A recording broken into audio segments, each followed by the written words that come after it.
It's Friday, June 20th, and this is today's cuss word. Welcome to today's cuss word. I'm Michele Kus, your spiritual growth coach, and we are launching into a super fun new series on kingdom creativity and co-creating with God.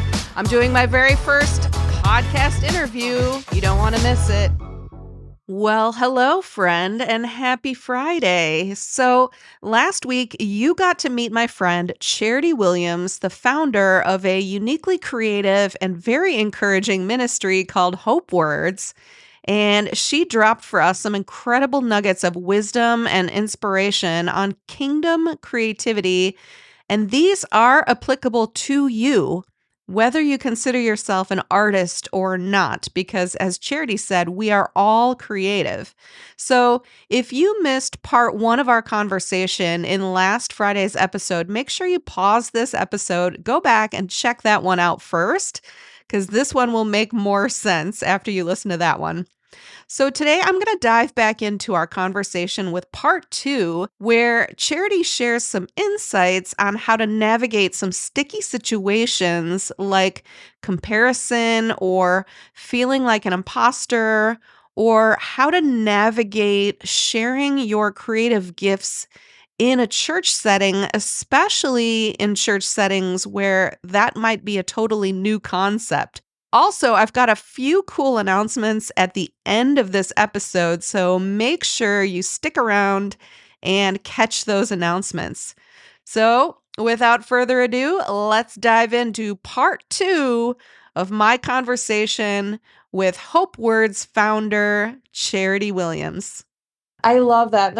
It's so freeing because as artists and as creatives, we can put so much pressure on ourselves to I got to make this great. I got to make this better than the last thing that I made. Or, I think we put a lot of pressure on ourselves, or maybe it comes from outside. Who knows? I think what you said just sets a lot of people free from that striving and also just comparing yourself to other creatives, other artists. What are they doing? What am I doing? Do I measure up? All of that stuff. It's irrelevant in the kingdom because you're you. Right. And nobody's going to do it the way that you do it. Right. So. Yeah. There's room for everyone at the table. There's room for all of our gifts. There's room for all of our uniqueness to shine up, shine through and show up. So, I think, we just have to, as creatives, just take that filter, off of our hearts and off of our minds. That, one time I was, can I share a story? Yeah. Yeah. Okay. So one time I was painting in front of church, and I was painting next to my friend that I just, she's the one that kind of taught me about kingdom creativity and helped me come back alive and helped me heal through, teaching me about kingdom creativity. And we were, doing a soaking night, and we were both painting, and we were painting right next to each other. And I was like, she's such a good artist. And I'm just, I don't really want to paint right next to her. Like, everybody's going to be watching, and they're going to be judging, and they're going to look at her art, and then they're going to look at my art, and they go, what happened? It's just that was kind of what I was feeling. It was a total comparison thing. So we get up there, and she starts painting this portrait of Jesus, and it's, artistic, and it's, amazing. And I'm like, okay, God, what are we painting? Because I didn't have anything sketched. And, it was just kind of one of those, what are you saying? What are you doing? And he told me to start painting a green person. And I was like, a green person. You want me to paint a green person next to my friend who's painting this gorgeous portrait of Jesus. You want me to paint a green person. And it was like the lower half of the face. So just the chin and the shoulders and just the chest. And I was like, green, really green? And he's like, yep, green. And I was like, oh my gosh. So I started painting this green person, and I was just like, but as I did, I was like, I don't even care. I'm hearing from you, and whatever this means, whatever this prophetic art is going to be, is going to be from you, and that's enough, And so as I was obeying, as I was pressing in and pressing past my insecurities and my comparison issues and my perfectionism issues in front of everyone, while I'm like, they're going to just be judging me and looking at my art going, green, a green person, really? Okay. It was so humbling. But it was like, it was symbolic, green is that new life, that breath of fresh air, and so he was talking about, new beginnings and following. It was following the heart of God. And so it was just like, that's what the art was. And I was like, okay, following the heart of God, I will follow you, even if it means I have to paint a green person in front of everyone. But it's just, we get in that place where we compare, we look to the left or the right and we go, I'm not good enough. And it's like, no, I am. And God makes me good enough. And I get to do this afraid and, insecure. And I just get to do it because I just want to be in his presence and I just want to be with him and make what he's showing me to make. And, so we do as creatives, I think we put a lot of pressure on ourselves.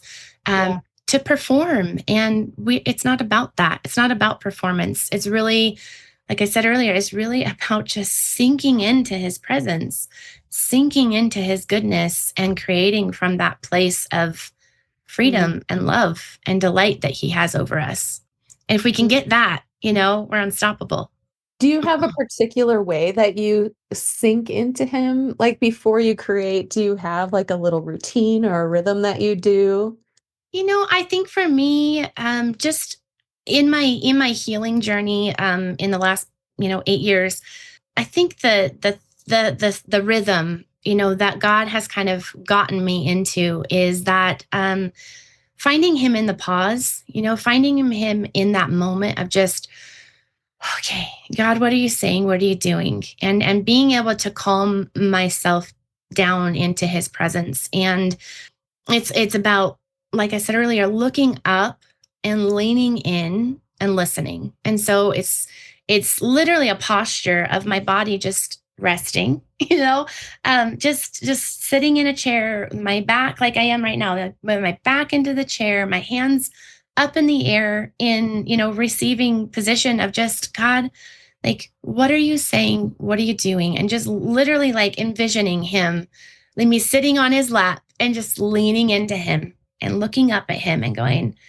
what are you saying? What are you doing? And so that just, it calms my spirit and it calms my insecurities and it calms, those busy thoughts that we get, about, well, what about this idea? What about that idea? What about, it just shh, baby girl, just shh, And so he's taught me to just be quiet in his presence for a moment and find him in that pause and just look at him.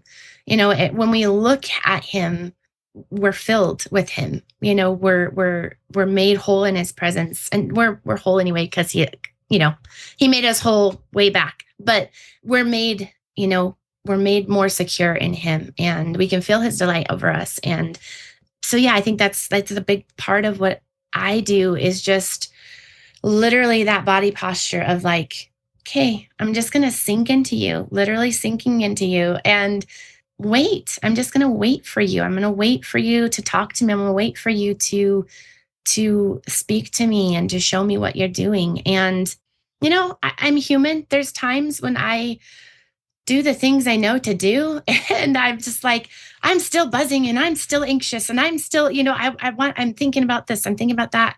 And, he's so good, he's so patient and he's so loving.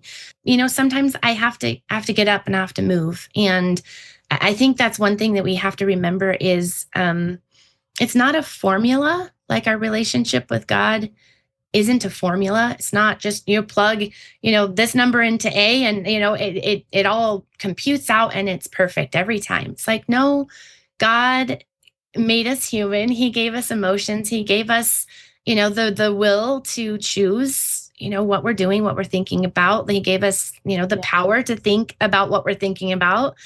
And so I think it's really finding him in that pause, finding him like, okay, God, I'm struggling, but I know you're here and I know you're faithful. And sometimes I don't start to feel like in my emotions, feel his presence until I pick up that paintbrush or until I pick up that pen to write, or, and sometimes it's just like, will you just be, And so when I'm just going to be, and it's just all of a sudden, Holy Spirit is just, poof, okay, I'm here.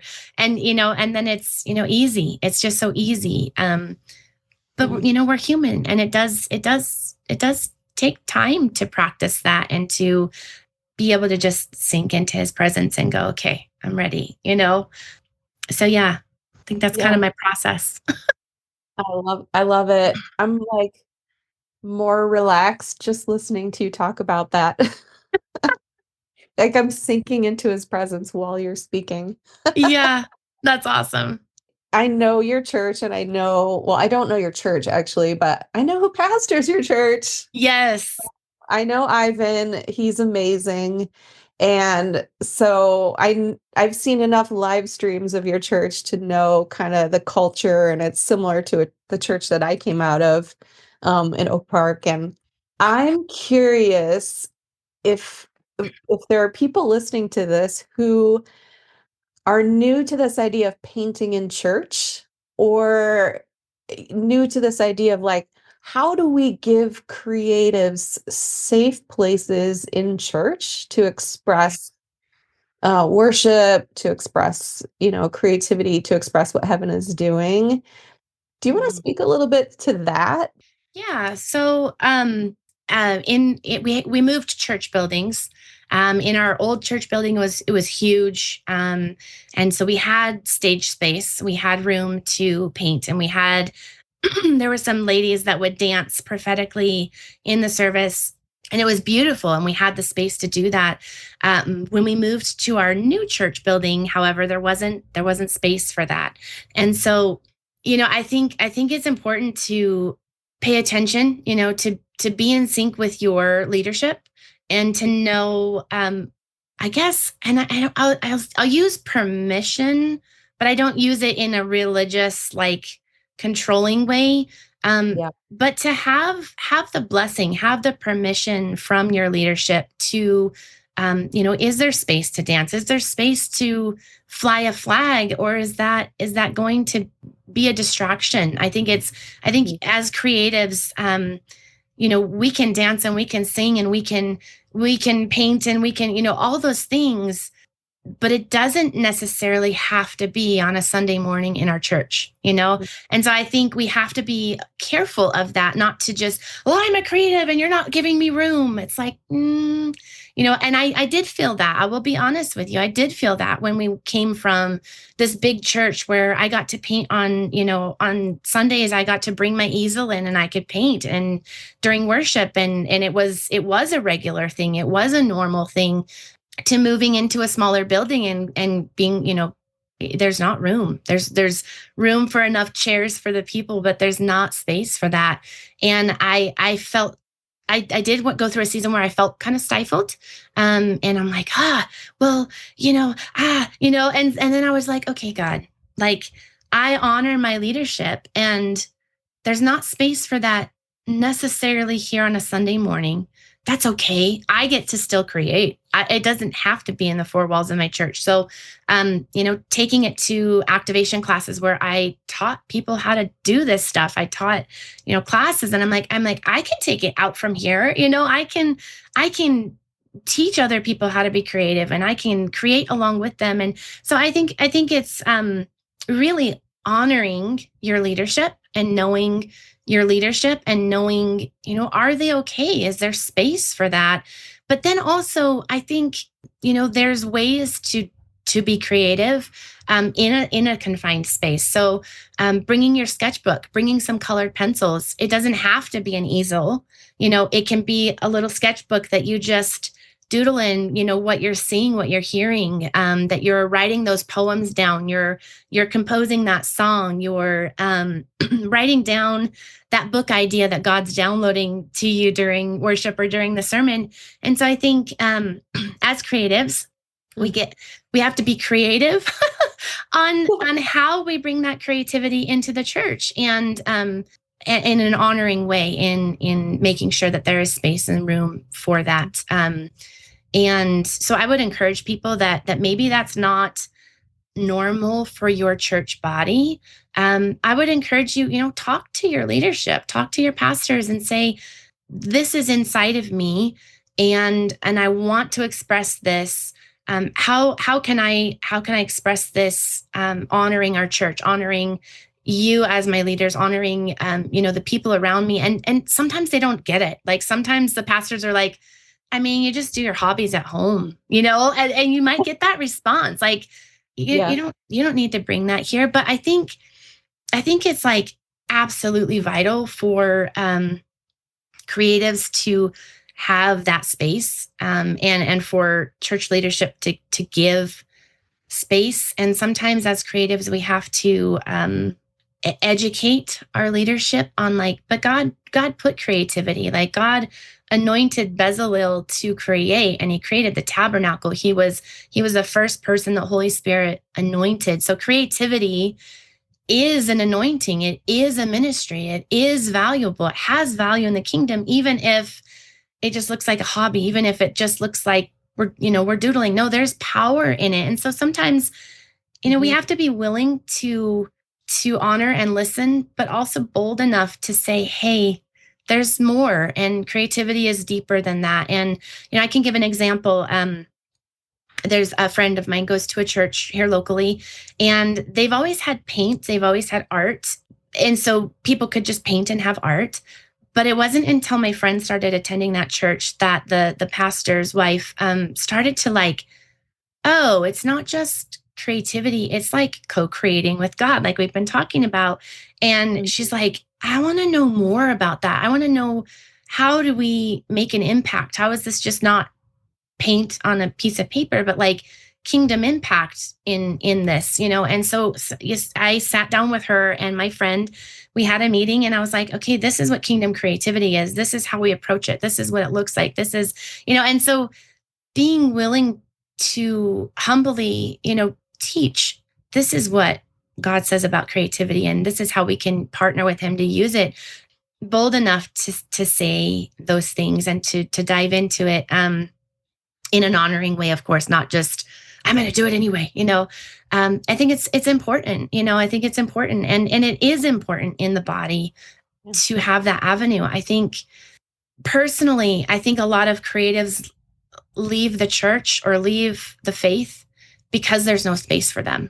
They're different. We're different. We think differently. We're wired differently. We don't fit the mold most of the time. We don't look like everybody else. The ones that are, I guess I would say more in the artistically creative realm, they get shut down a lot. The artists and the writers, the poets, the songwriters. There's no grid inside the church for those people, and so we kind of die. We kind of try to blend in, and we kind of just die inside a little bit because we're like, I don't even fit. I don't have a place here. I don't have a home. Where's my home?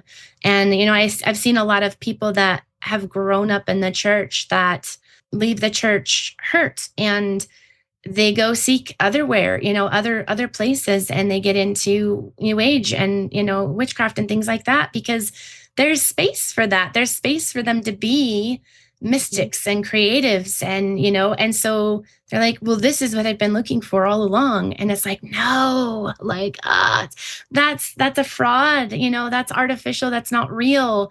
And so I think it's super important for church to make space for those creatives. But as creatives, we have to be honoring and able to help them understand the power behind it and what it really does in the earth. So I don't know if that makes sense, but it's all of it. It's honoring, and it's being courageous, and it's being bold, being brave. I mean, it's definitely something to sit there with your sketchbook and have people watching you during worship, and they're judging you, what are you doing? Why are you doodling? It's like, it's okay. It's okay. I get to create because God put this in me, and I'm not going to be afraid to be me and to shine and to doodle that word and give it to somebody and pray over them, even if, that person next to me is going, what are you doing? Like like, leave your hobbies at home. It's like, no, I'm not going to, you know, Yeah. because I know the impact. I know the value that it has in the kingdom. And so, when God tells me to doodle, I'm going to doodle. I'm going to do it. And so, it does take bravery. It does take courage, to press in and do it. Yep, it takes bravery and it takes courage to do it. What was your favorite takeaway from our conversation today? For me, I loved what Charity shared about honoring your leadership, but at the same time, gently educating them on the value of creativity being expressed during a worship service and how God can speak to people's hearts through that. I thought that was very cool. So that is what I got for you today, my friend. I hope you loved the second part in our Kingdom Creativity teaching series. And if you did, make sure you share it with a friend and make sure you connect with Charity and everything she's doing. I've dropped her website, all her socials, and all of that good stuff down in the show notes. So make sure you check those out. And at the beginning of the episode, I told you that I had a few cool announcements. So thanks for sticking around to listen to those. I am going to be launching an online group mentorship called New Creation Academy. This is for anyone who wants to dive deeper into spiritual growth topics that are super important to our lives, but not always given a lot of airtime in church. So these are things like digging deep into your new creation identity and mystical spirituality, training your senses to see and discern what's happening in the spirit realm, and much, much more, all within a solid biblical framework of the new covenant, finished work of Jesus. So if you are interested in learning more about that online mentorship, New Creation Academy, I will drop a link to that in the show notes. Also, I'm hosting an online book study of Bill Vanderbush's new book, The Sound of Your Blood. That is happening over Zoom. And that book study kicks off this Sunday, June 22nd at 4 p.m. Central Time. And we already have like over 70 people who are jumping into that book study. So it's going to be pretty awesome. And actually, Bill Vanderbush himself is going to be popping in to chat with us. So if you are interested in joining that book study, I will, you guessed it, drop a link down in the show notes for you. So check out the show notes for everything you need from today's episode, especially to connect with the wonderful Charity Williams. And part 3 of my conversation with Charity continues next week, so make sure you're following this podcast on your favorite platform so you don't miss it. Thanks so much for joining me today, and until next time, have a great day.